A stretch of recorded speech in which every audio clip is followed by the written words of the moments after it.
It's a conversation that we want to have with the Executive Director of the Kenya Society for the Blind. Samson Waweru joins us in the Situation Room, and that's a conversation that we want to have, as he joins us. City, when you hear this, when you hear 10 million, I mean, even earlier when you talked about the 10 million, you were like, that's a very high number. It's not really a high number.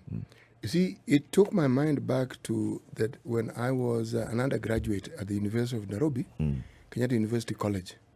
And the number of people who had sight impairment at that time, I think the total number was 6. And one of the things that was interesting was they all required readers. Because to write or take notes, they needed a braille, and it's noisy.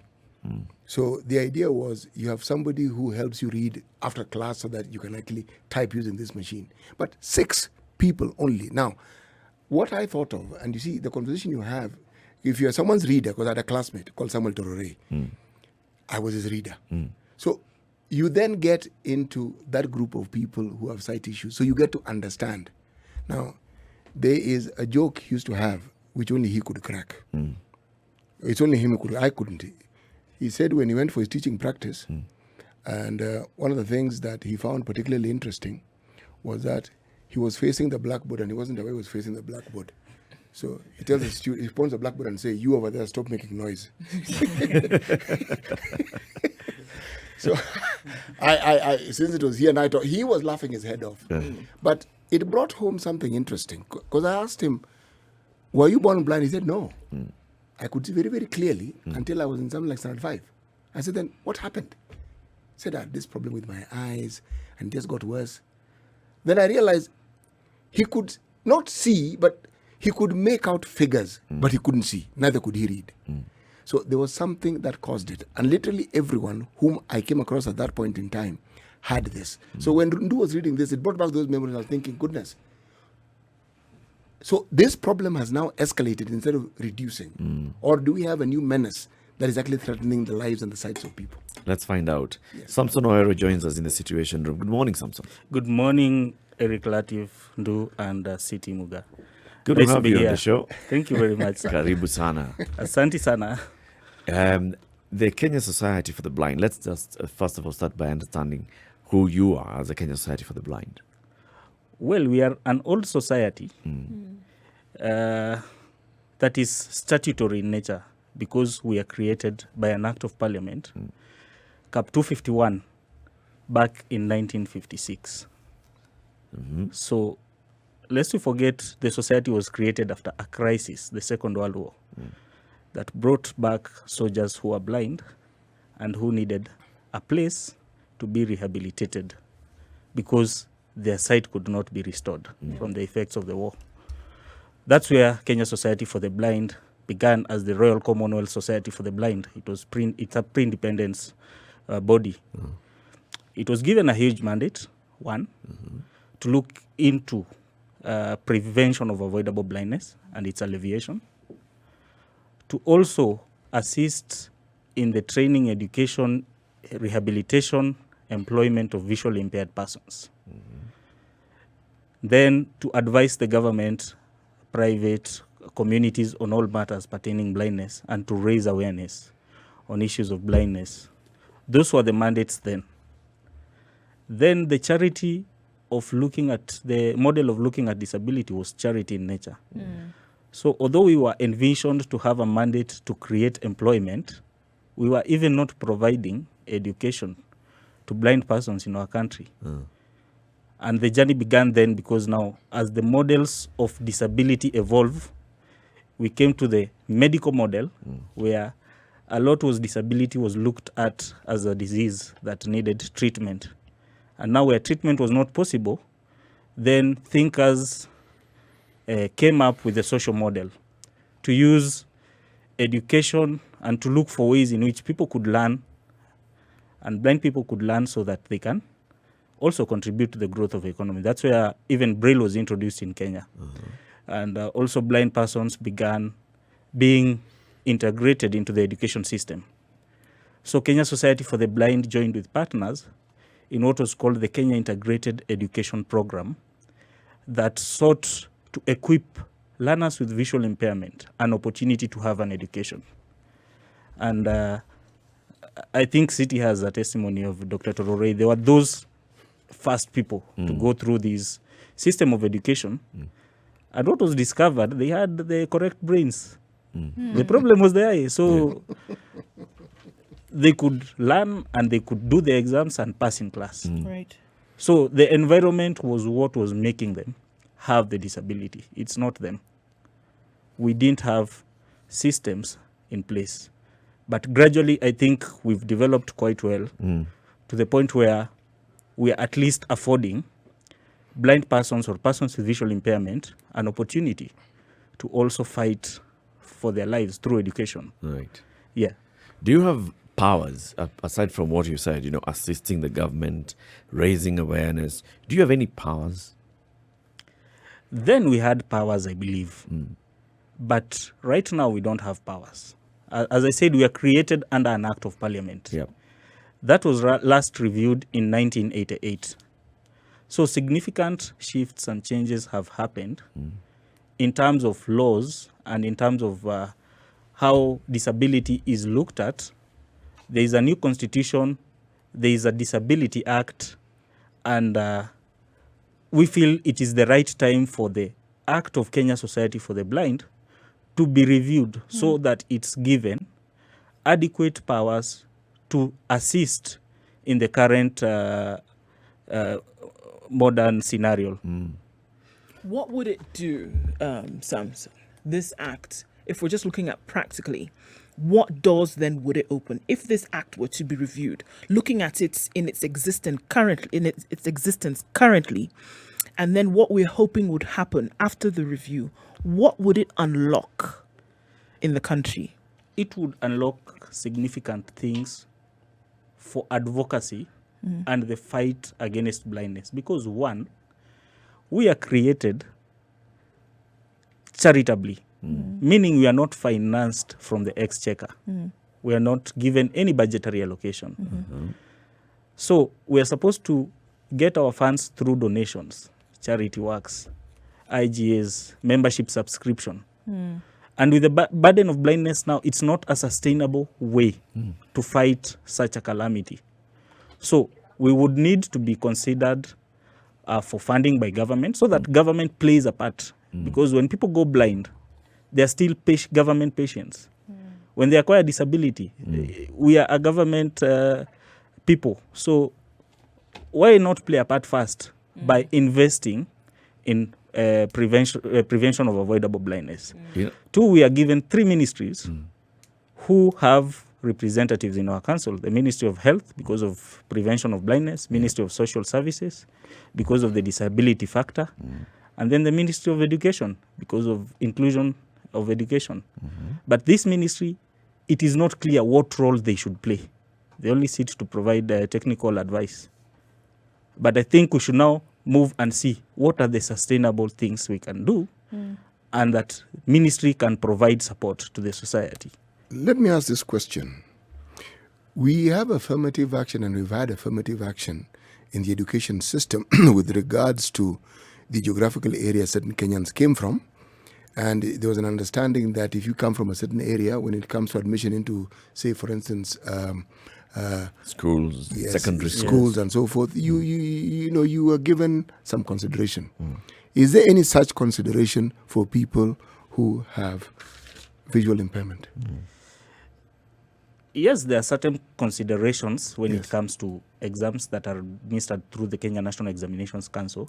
For instance, when we did our KCSE exams, we had an additional time of 30 minutes for all the exams, such that if it's mathematics, we will take 2 hours, 30 minutes, while others take 2 hours. These were affirmative actions aimed at ensuring that at least, because reading Braille is a bit slower and many other challenges, given that you can also have acquire blindness when you are still in your education at class 7, you will not have gained enough skill to use Braille for your exam as this person who has been blind from when they were born. So these were some of the things that we've seen being used to try and assist the people who have visual impairment. At least I can remember that. Let me. And then there's this other affirmative action where, as long as you have a C plus, you are qualified to enter university. Yep. Whether the cut has been put at B or B minus. For those with disabilities, when you have a C plus, you are allowed to. You basically meet the threshold for university admission. Yes.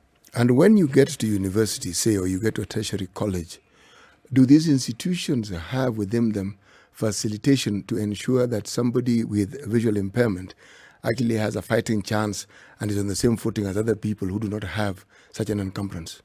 As you correctly put it, Kenyatta University was the only institution that had at least put those provisions for students with special needs to acquire an education.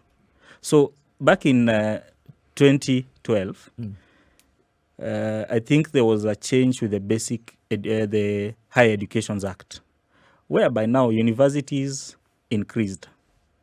And instead of telling a student who has finished their high school, no, you will have to go to KU. That's where your needs are taken into place. The new constitution provides for every institution needs to be disability friendly. Right. They need to be mainstreamed. So all university had to be told, we will bring students with disabilities, and you have to start putting in place systems that will ensure they are well integrated and they are well educated. And I think we were the first people. I was at the University of Nairobi, and ours was baptism by fire, because then you get into a class and a lecturer doesn't know anything about Braille. The university has no Braille devices. And there I am, getting into the lecture hall, listening to notes being taken, and now it's a knee-jerk reaction. It depends with what the lecturer will think and what they can assist. And then there are bureaucracies. We need to get this approval. We need to take this to this office. So exams came after a semester. Yes, we've been in class, but You cannot sit the exam. yeah, so we had to borrow Braille machines from elsewhere to sit the exams. Then the other challenge comes. You're in the exam room and the papers are brought in print. Then how do you know what questions are Yep. on the paper? I'm curious as to how. I'm curious, really curious. At that point, then how did you study and then graduate? How did you do that then? So we had to be clever and to devise ways and means to ensure that we studied. So when the exams came, we had to ask the lecturer to read to us the questions. We write them in Braille first. And then we would use those questions to then answer on a separate script. Wow. The challenges didn't end there. Yes, you've done your exam. How But will now the lecturer the mark lecturer it? does not No Braille, no yes. Braille. So by the time we had gotten to third year, some of us had given up on Braille. So we had to go to Kenya Society for the Blind, got training on use of computers with JOS. Because what that means, you could now type your exams out, you give to the lecturer, they go and mark and give you back your results like the other people. So when we were in fourth year, we had this issue of missing marks. Because you did a Braille exam, the lecturer could not translate it, it's lost. Wow. So probably you have to receipt. Graduation now becomes an issue. Yes. So I want to go back then, because we have Kenya Society for the Blind established by an act of parliament. Then we have a new constitution. We have the Disability Act and a whole conversation around, affirmative action, and persons with disabilities have to be recognized even in the constitution. But we still have a body that is supposed to be taking care of, issues around blindness that does not even have teeth to bite. You have representation of 3 ministries in your board. When they come and sit, there's nothing that they're bringing to the table. We have a ministry and a State Department for Social Protection that says this is where you fall as well, persons with disabilities. But there's absolutely, it's a goodwill. It basically requires political goodwill for them to see, okay, now you're going to give some 5,000 shillings to buy 1 or 2 desks for the Kenya Society for the Blind. Actually, what the kind of support we get is technical support from the government, where these 3 representatives will sit on the board and advise. They just ensure that there is a society, their reports sent on time, and they give some recommendations. We are still What kind trying of to pursue recommendations? the ministry. What kind of recommendations? Well, we have education programs, and we mainly look for donors or apply for grants so that we can implement programs. And therefore, we will want to implement programs, and the government is also aware of what we are doing. And so these representatives in the council, they act as oversight, basically, in the day-to-day management. But what we think now is that we need a more sustainable way of tackling issues of blindness. And this is, let also government be involved. If we are calling on donors and we are looking for other donors, the government should be the main donor. They should take responsibility. And that's why we are calling for the review of our act to at least give the government more responsibility, which will in turn make KSB have more teeth to bite. We are having a conversation with Samson Waweru, the Executive Director of the Kenya Society for the Blind, and we are looking at the strategies for averting a blindness pandemic. We are getting, warmed up for that conversation. Currently, Samson, as you're telling us this, who's in charge of mainstreaming the conversation around blindness in terms of, do we have data on how many people are born blind, those who become blind? Do we have data of the current number of people who are living with blindness across the country? Do we have data on those that require education and education facilities, those that are accessing? Do we have any kind of information and data around this?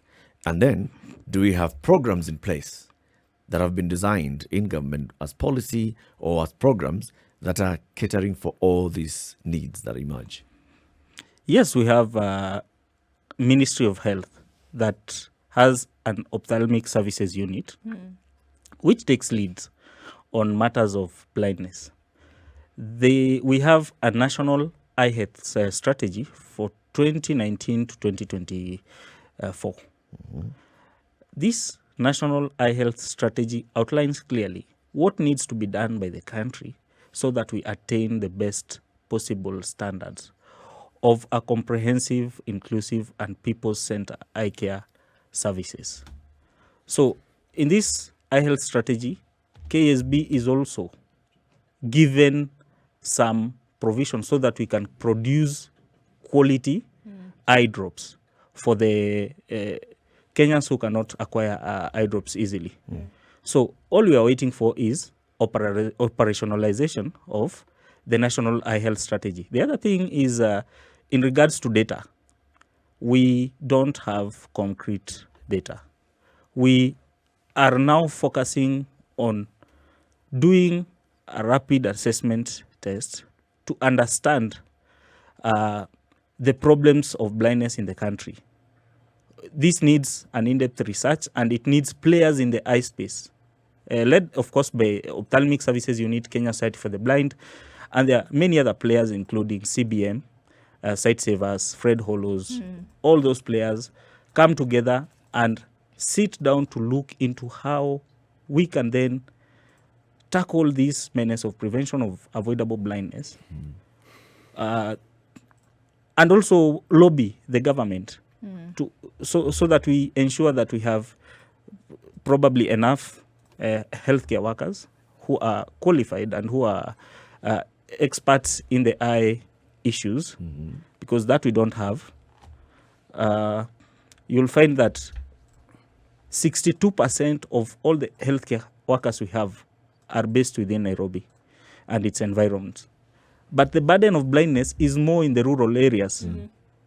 And there then we have no enough workforce to assist in the prevention of blindness or in fighting blindness. We also have the problem of infrastructure. Very few hospitals, you'll see, have the correct equipment, the correct systems to do blindness. And then you come to equipments. Do we have the modern equipments? It's still a challenge. So what this points to is the fact that we are not investing a lot in issues of eye health. And that's why people are going blind unnecessarily. From where we sit as Kenya Society for the Blind, we rehabilitate the newly blinded people. And you would be surprised, but today we are seeing numbers coming into the society seeking for rehabilitation services because the cases have gone to the extent where their sight cannot be restored. And so this is why we've joined other partners led by CBM to do a project that is known as the Vision Impact Project, so that we see how we will start tackling blindness in a comprehensive way. Samson, I mean, we're talking about, I mean, even yesterday as we chatted a little bit, you said, look, things are not looking really good in the country when it then comes to blindness and the possibility that many more Kenyans could actually fall into this bracket. And we're now trying to say we can avert this. So what would be the cause of the potential blindness that you see amongst so many Kenyans? What would be the cause? Are we looking at disease? Are we looking at accidents? What are we looking at here? Let's look at the numbers because they don't lie. And the statistics that are generated by the Ministry of Health. Over 10 million Kenyans are on the danger of going blind. 7.5 million are already affected and need services.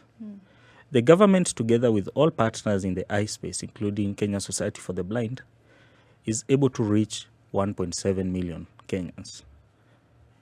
So we still have a lot to do to ensure that the 7.5 do not cross the divide and become blind.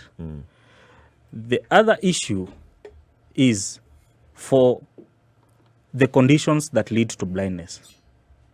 Age-related trachoma, that is a big cause. Cataract is another cause. Glaucoma is another cause. We also have refractive, the short-sightedness and the long-sightedness as problems. And how accessible can you get glasses to correct the situation? So those are the leading causes, including diabetes retinopathy, which is now a lifestyle disease. So you can look at it from all angles, including some alcohol that people take and they lose their sight. Right. As we saw yesterday. Yes.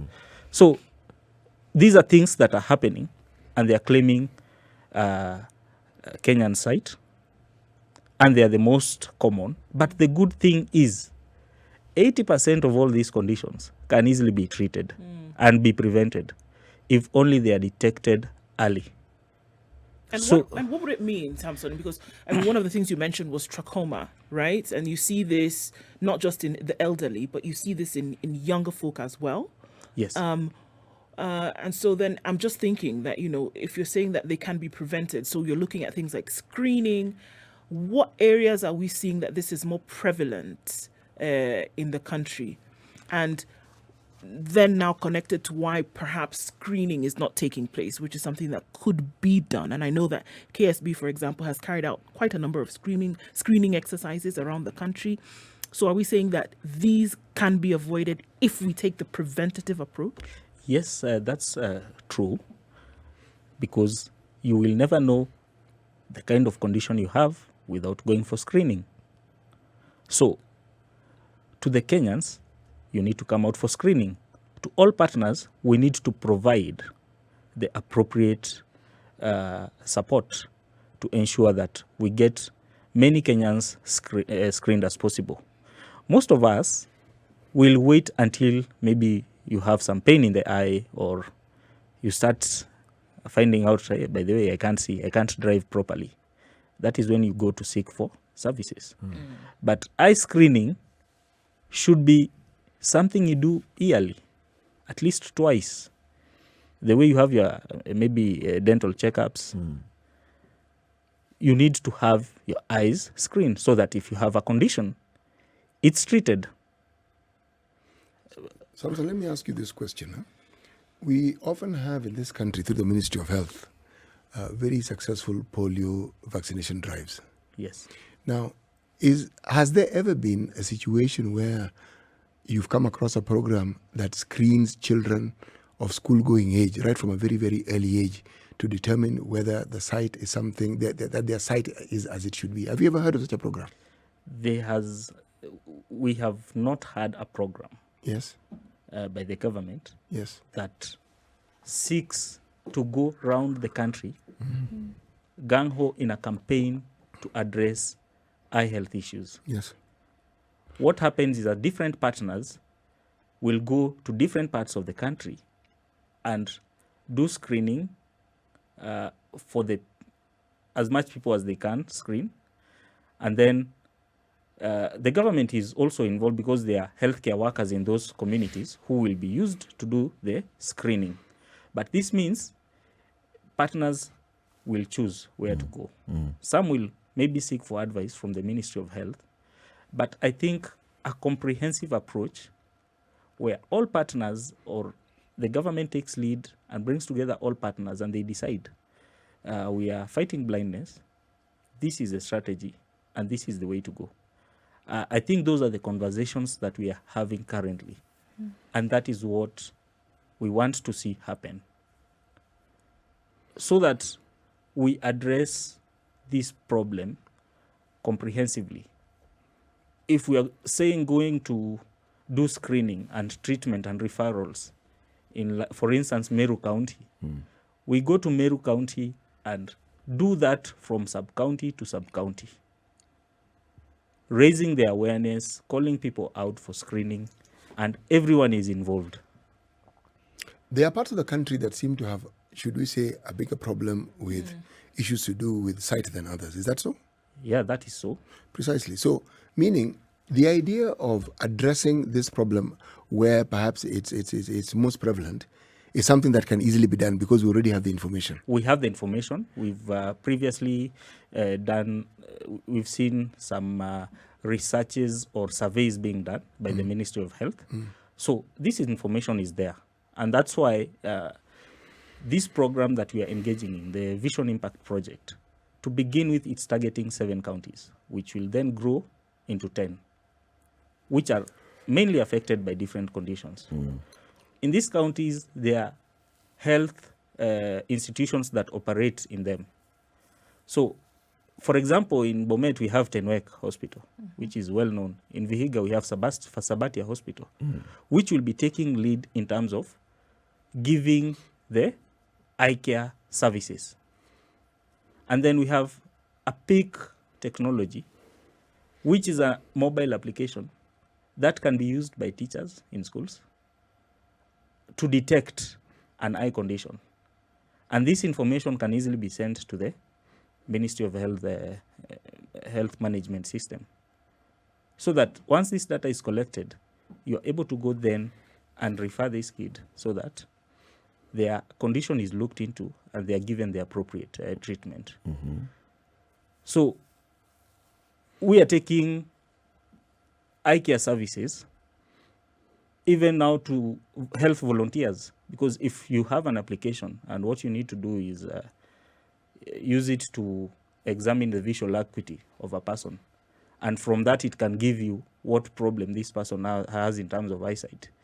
It means then if we raise the awareness and we have more people screened, we can get much more Kenyans assisted in terms of averting potential eye health issues that could easily degenerate to blindness.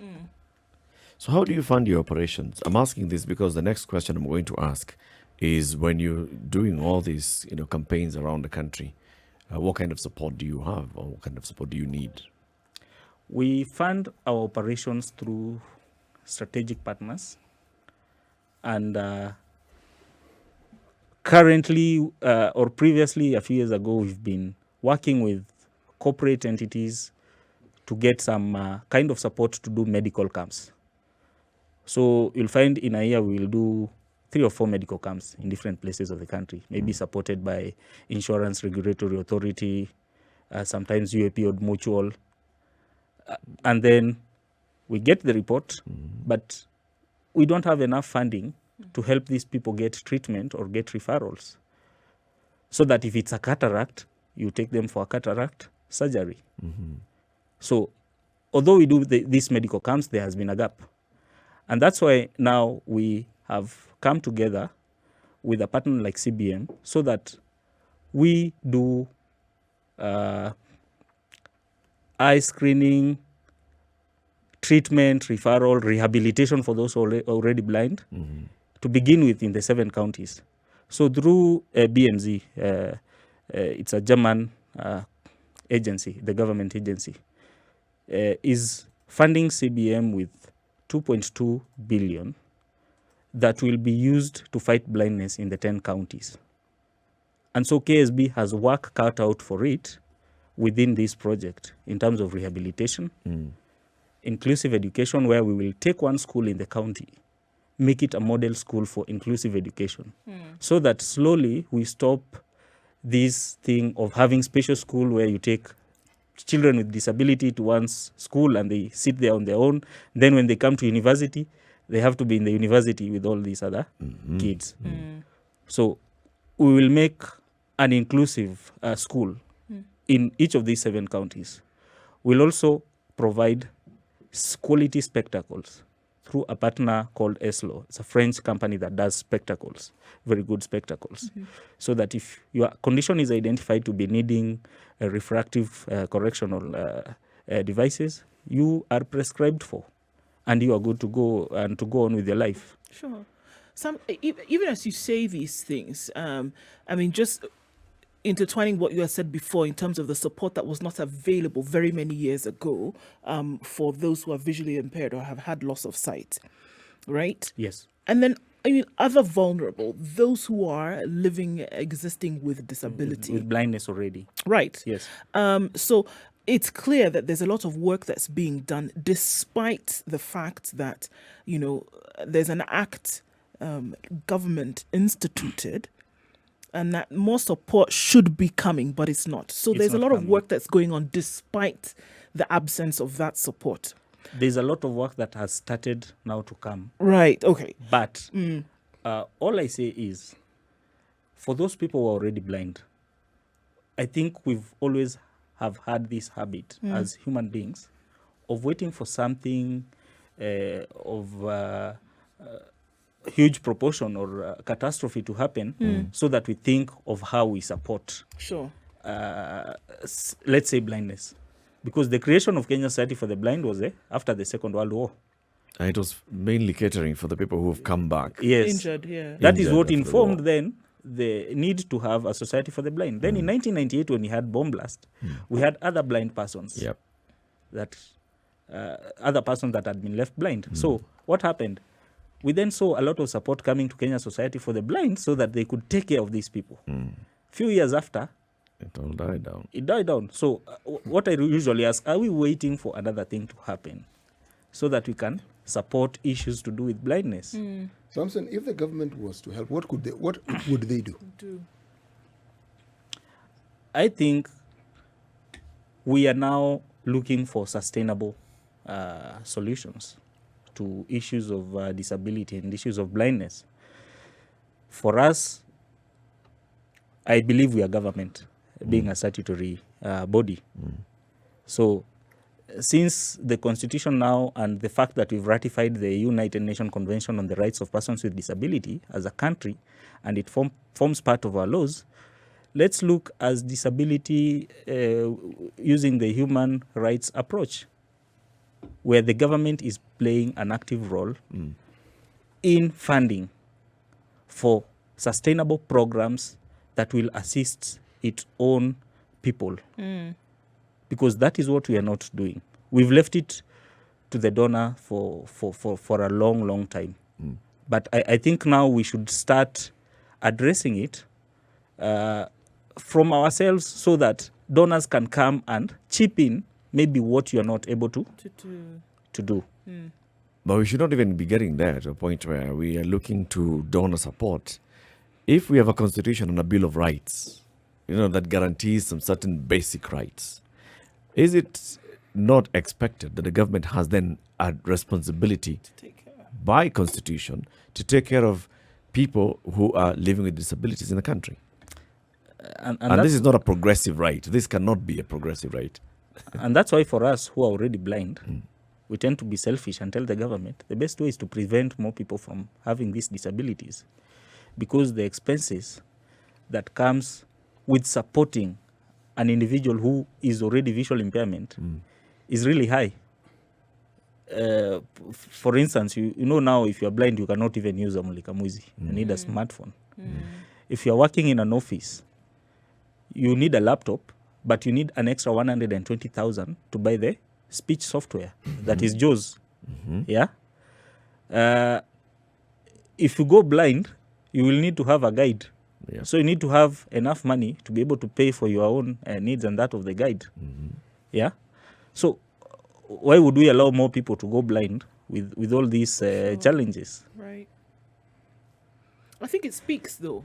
It's often said that if you look at the way the nation, any nation, supports or ignores its least vulnerable, and we're talking about here, anybody who has a disability or poor or, the orphan, etc., then that's the measure of that country. So then the insistence must be to offer support, and not because you're doing a favor, but because you are fulfilling the rights of these individuals. That's it. Isn't that the measure of the country, of the government, that you can say, all right, we have those who are not able to fend for themselves, operating, living, existing within the boundaries of this country. Much more then must be done to offer support. Are they even able to get a job despite the fact that you've maybe acquired an education? Because what will be looked at, it's your disability. Yep. Not your ability maybe to deliver in our profession. Samson, are you saying that those who have visual impairment experience discrimination when it comes to being employed? Yes, they experience some sort of stigma. Even if we are being employed, I would say we are being employed when you have papers, yes. But you have to be asked a question. Now that you are blind, how will you be able to do this kind of work? That's true. And you have to prove that although I'm blind, I'm capable of delivering. Then that is the government. And you see, with the government, there is performance contracting. Yep. There is a provision under Article 54 that at least 5% should be for persons with disabilities. So what we should ask ourselves, are we doing this because of the law or because it's a good thing to do, and persons with disabilities are even more productive? Because we've when we actually give them work. internalized that they are as productive as the rest of us in Yes. society. Samson, we have a call on the line. He's Mwalimu Godfrey Kamau. Mwalimu Godfrey calls us often on the show. He also is a person who lives with blindness. Good morning, Mwalimu. Good morning. How are you, Mwalimu? I'm too good. I've decided not to go to class today because our director is around. Very good. Hi, There's an Godfrey. excuse. Hi, director. I'm very fine. You are with the duo there. Yes, I'm within the And I think she can see how great you are. Yes. May I give some view? Yes. Please. For a long time, Kenya Society for the Blind has lacked a brain, a mind, like the one that you have today. And that's why some of these things are not been happening. Not because the government or people are not willing to help. But you cannot help a society that has no direction. And that's why Mr. Samson Waweru is pleading for help maybe in one or another, because at least today I can confess as a person with visual impairment that at least anybody who has some funding can feel free to fund a free corrupt society. And as one of the persons, I concur with our director that we need some help so that we can continue, or they can continue with what they're supposed to do. That's But as a person who is already in visual impairment, I have pushed our director to, yes, the act talks about how we can prevent blindness, but most of us are already in blindness, and I have always asked them now to expand their work to also help us who have in disability already. Yeah. And I thank the director that they have done a lot in this, because recently, and I said this to you one day, most of our persons with visual impairment are teachers. And initially, we used to go to training colleges without no issues. But today, as we speak, no one got into teachers' college last year because of certain regulations that were brought in, which affected our visual impairment persons. No one got into teachers' college. And this is a scream for the future, because you see, telling a person with visual impairment, and I think the director will explain in this, telling us to get a C in mathematics so that we can join teachers' college, that means you are killing us. And I don't talk out of the doom, I talk of the fact. Go to all schools for the blind in Kenya and tell me how many persons with visual impairment got not a C, how many of them got a D or a D plus in mathematics. Big You find issues. very few. Big issues. We'll continue having these conversations. Thank you very much, Mwalimu, for joining us. Asante sana. Asante for calling in. And Samson, asante Yes. sana for joining us as well this Thank you, morning. thank So you. as we conclude in about 30 seconds, Yes. if somebody would like to support the Kenya Society for the Blind, how do they reach you? One, they can reach us. We are on Maimai Hill Road, next to Mo Education Center. That's where Barclay House is. Okay. Secondly, we are on the website, ksb.org. Okay. And they can also reach us via our social medias, Kenya Society for the Blind. We are also there. And if they wish to support, we have a pay bill. Anybody who feels they want to support the cause of Kenya Society for the Blind, so that we can help more people avoid blindness, Do or you have help the pay even bill number? children. The pay bill number is 955 150. 955-150. The account number thank you very much for is your joining name. us. Thank Account number, your name. Asante sana for joining us. Thank Have a you. lovely day. We'll see you again Thanks soon. for the terrific conversation. Asante. Look forward to be back.